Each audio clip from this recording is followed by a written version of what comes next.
Now we are going to talk more about moving figures on a geometric plane. So the type of movement we're going to talk about in this video is called translation. So we're going to translate these figures along a vector, and after we do so, we're going to label this new image that we get. So a vector is an arrow. However, when you're talking about translation and vectors, even though there's a little arrowhead here, a vector does have a starting point and an end point. So this would be the starting point A, this would be the starting point B.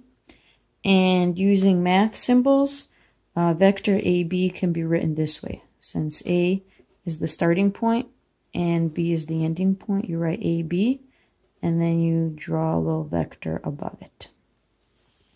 So now we are going to translate figure A along vector AB, and we're going to do that by using patty paper. Here's how you do that. You take your patty paper, you place it over your figure and your vector. So you want to make sure that both your figure and your vector are under the patty paper. Now you get your pencil and you just try your best to trace both the figure and the vector, but you don't want to lift your patty paper until you're completely done tracing both. So let's begin.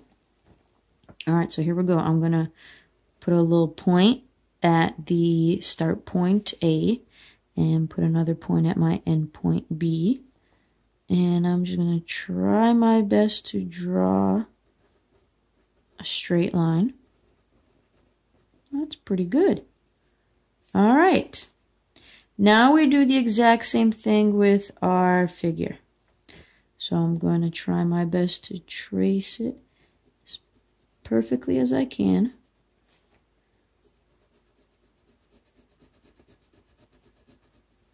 That's pretty good. There we go. So now to the translating part. So you translate along a vector by pushing your image in the direction of the vector, in the direction of the arrow. So we are going to push it along. There it is. And you can see there's our new image. And you keep pushing until this starting point hits the end point B. All right. And if you look, right, the vector kept going. It's not like off to the side, like totally off. My vector is going in that same path. And now I look at my new figure and I want to draw that new figure on my paper.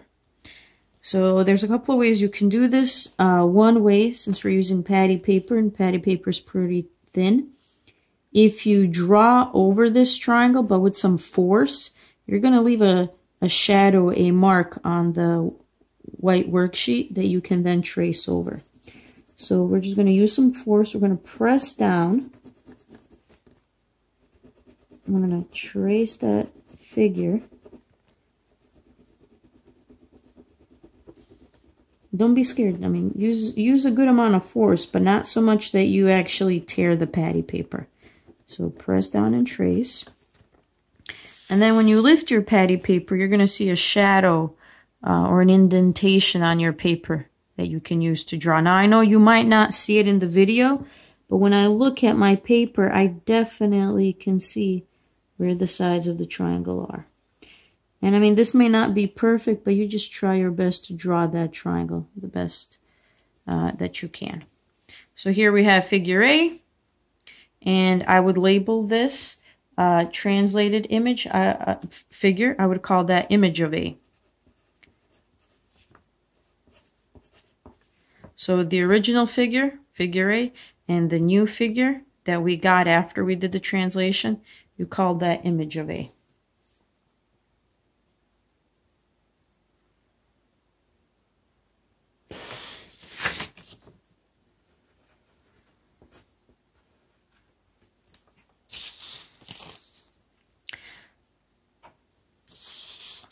Now, let's do the same thing again with our second figure, figure B.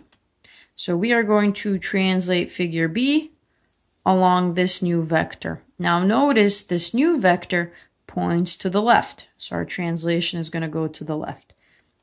Also notice that on figure B, we have a point D that also needs to be translated. So let's do that. Same thing, we take our patty paper. We make sure that the figure and the vector are totally under the patty paper. And we just try our best to trace. Now figure B is a little bit tricky here because it's got over here some curves. Those are sometimes tricky. Oh, that's not bad. That's pretty good. All right, and then I'm also going to trace that point D. Now we put a dot where our start point A is. Put a second dot where our end point B is. And we connect them and we just try to make that line as straight as possible. Oh, messed up a little bit there, but that's okay. All right, and so now we're going to do the translation. So we are going to push the patty paper along the path of the vector, going to the same direction until that start point and the end point meet. And now I take my pencil, I use some force, I'm going to press down, trace that image on my patty paper. Don't be scared, use a good amount of force. Okay, again, you may not see it on the video, but on my paper, I see where that indentation is. Oh, that wasn't pretty good, but close enough. And then don't forget there's a point D here, so there's also a point over here. Now, the original figure B, we call it image of B after we translate, and this point D, after we translate it, we call it D prime. So D with a little prime symbol. All right, now you guys are going to get your 2 worksheets for this part. Okay, and you're going to translate the figures. And you got some angles and segments here along the given vectors. And don't forget to answer the questions at the bottom of the worksheets. Good luck.